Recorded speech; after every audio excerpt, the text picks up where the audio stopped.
Ruhonge ruria rurumbuyagia mai guku bururi-ini ni ruyukitie Itomboya ria Undiri Kikuyu ari kihumo kia mai maria manyuagwo mucii munene wa Nairobi. O ni kuringana na muikariri giti ruhonge-ini ruru Joe Mutambo. So we are going to regulate boreholes in Nairobi and in Kikuyu, in Mombasa and in all other parts of the country, because what is happening today, our aquifers are drying up.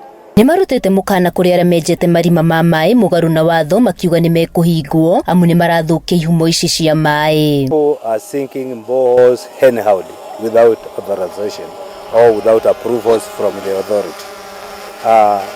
As from tomorrow, we will start taking,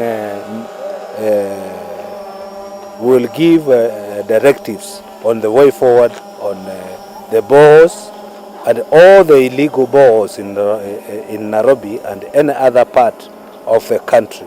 The owners will face the law. Ari njira ya kugitira uici wa mugunda uyu uri ukoretwo kimererio matani turia nime maugite mari na kimanjika kia mbeca kiria gikuhuthika kuirigira hamwe na migunda ingi iria ni itwe cia mai guku bururi-ini. Doing is we are doing every year a certain for example this financial year, last financial year we have allocated around 5 million for fencing. We are going to at least fence 3 kilometers. This financial year we will fence another 4 kilometers. We go that way. It depends now how we got the funding.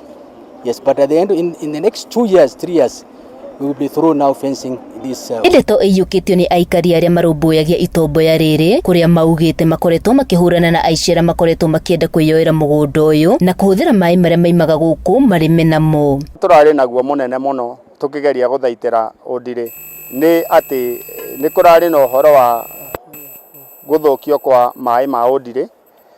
Guthukio kuria kurathukagio ni farmers aria marahuthagira organic chemical fertilizers gwika urimi wao. Ni kuri na andu angi maroka gute takataka guku, no riu hindi ria Kuirigirwo ni tugugia na munyaka muno tondu riu andu acio ni mekuhota kweherio kana kugiriririo gutuika kuingira. Maritie umari Itomboya-ini ria Undiri Kikuyu kuria mahandite miti makiria ma 7,000 handu-ini ha Njata TV kuma Kikuyu kaunti-ini ya Kiambu ngetwo Wacuka wa Kiari.